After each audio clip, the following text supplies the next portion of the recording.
Hello friends, my name is SuNN and I'm a Canadian Stampin' Up! Demonstrator. Mostly I demonstrate online, but 3 times a year I host a one-day in-person event at a local venue here in Kelowna, BC. I call it Crafting at the Lake House, and this series has become a fan favorite here on YouTube. Now I've been asked to sell the written tutorial of all 14 projects, so there is a PayPal link in the description box below. PayPal will direct you to a download site after payment where you can download the tutorials immediately. One more special mention, I have a limited number of event bags left over. If you'd like to be a part of this exclusive crafting event and have a special bag, please use the link below to fill out the form to get one. And if there is no link, I've been sold out. Anyway, there are 14 projects to share with you, so I better get started.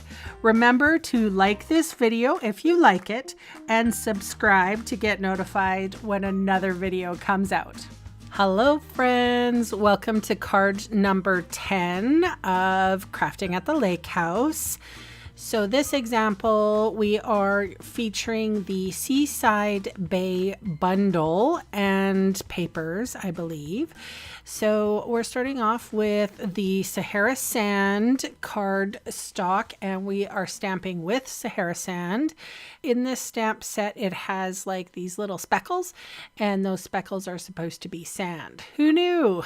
So we're going to do stamping. We're going to do die cutting. There's a lot of components to this card. And it's a pretty simple card, honestly, but there's lots of components, lots of steps. So this is step number 1. We're stamping. Again, we have a ton of products up in here. We've got a basic white thick card base. We have balmy blue cardstock. We have basic white cardstock, Sahara Sand cardstock, mint macaron cardstock, By the Bay Designer Series paper, my favorite paper out of the mini catalog right now. We also have pearlescent paper as well. So we're running it's like a seascape line, the horizon. We just cut off that top portion of the Sahara Sand.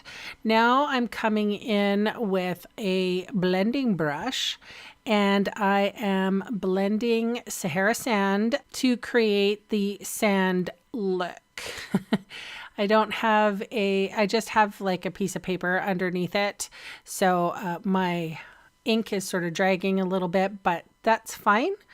We're more than adaptive. We have some more Sahara Sand cardstock, and we are cutting this like, I guess it's like a shell die. And we are going to also color that with the blending brushes. I don't know if you've had an opportunity to check out the blending brushes. They come in 2 different sizes. There's large and small, and I swear they are delightful to use, and they get the color on very, very softly.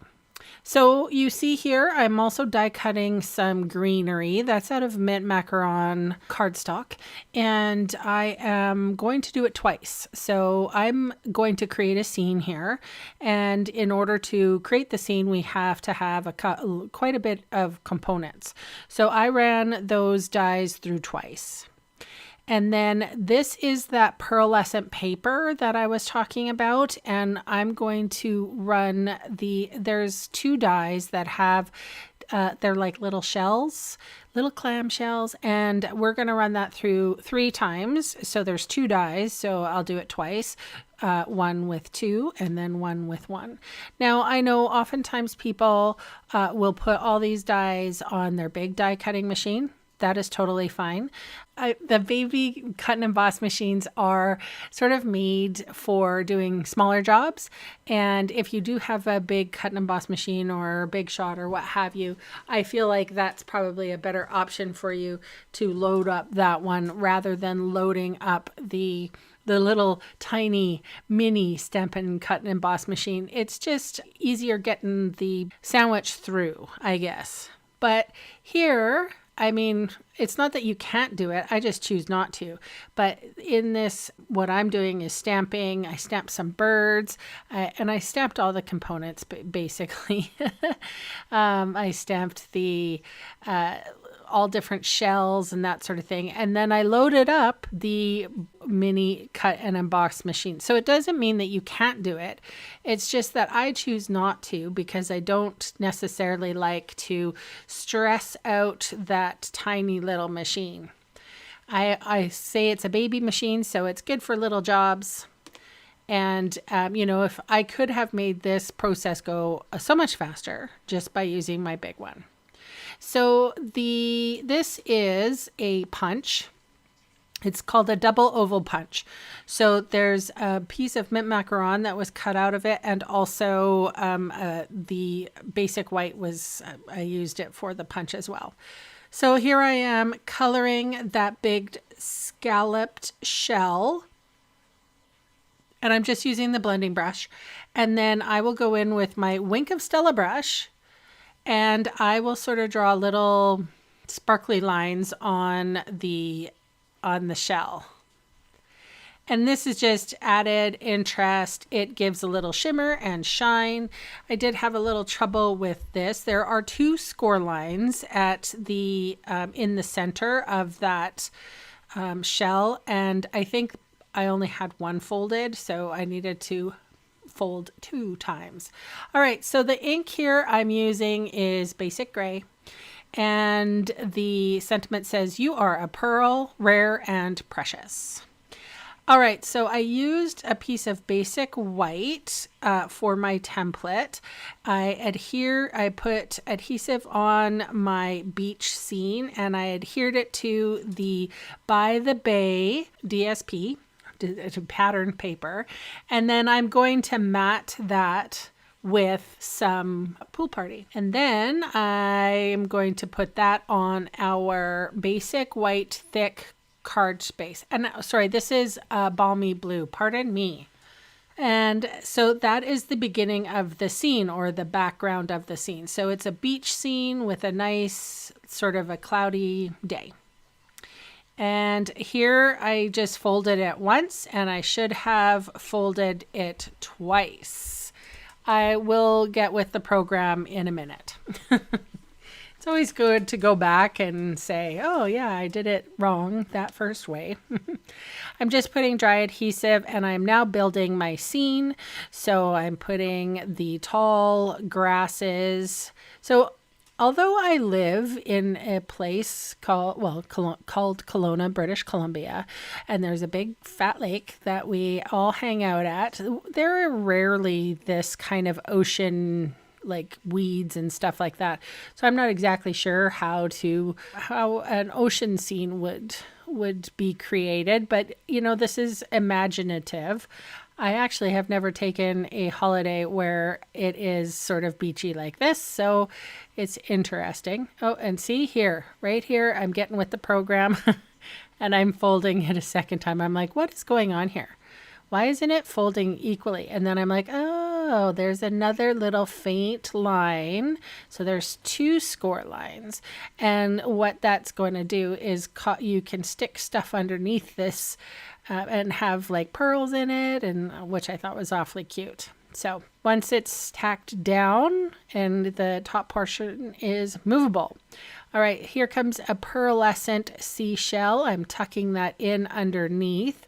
I'm just, like I said, I don't know exactly what an ocean scene looks like. So I'm just, creating one out of my imagination. I'm hoping that, any of you are watching from a beach scene. Have you ever seen these tall grasses on a beach? Have you ever seen shells like this grouped in clusters? I would like to know. Okay, so, and there are a lot of little components, and I'm happy to just keep on sticking. Here's another pearlescent. I don't know what kind of shell this is, but it's pretty. And I'm going to tuck this one right there. And then the other one, I think I'm going to tuck into the grass in the back. So this mint macaron, this is like I said, the double oval punch. The scallop part is cut from mint macaron, and then I'm adhering just the white piece on top of that. And I am putting more dimensionals on the back of that, and I will set that in my scene as well. And just tucking it up in there. And then I ended up not using all of the components that I used. I did want to use up my pearlescent things paper, so I tucked that one in some grass. I like that little look. And I didn't use the birds because they felt too cartoonish for this card design. These are called flat adhesive backed pearls. I tucked one on the inside of that shell, and now I put a dimensional and closed the shell, which is, it just has the little pearl peeking out. And then I put 2 pearls around my sentiment. I was unsure where to put this one, and I eventually stuck it around my sentiment. And I think I used one more shell, and I also felt that just the gray that I stamped it out with required a little bit more color. So as I put dry adhesive here and I tucked it sort of in between the sentiment, the scalloped oval and the regular oval, and then I actually am like, oh, well, that needs a dimensional underneath anyway. So let's put a dimensional underneath it and make sure that it stays where it's supposed to. And then I go in with my Pool Party blends marker, and I colored those 2 shells that didn't have a lot of personality. And then I just knew when to stop. That's when to stop. Again, you can see all the supplies I used today listed below in the video's See More section or in the supplies section of my blog. And those fast links are going to take you to my Canadian online store, where I would love the chance to meet you and earn your business. So thank you so much for watching, and bye for now.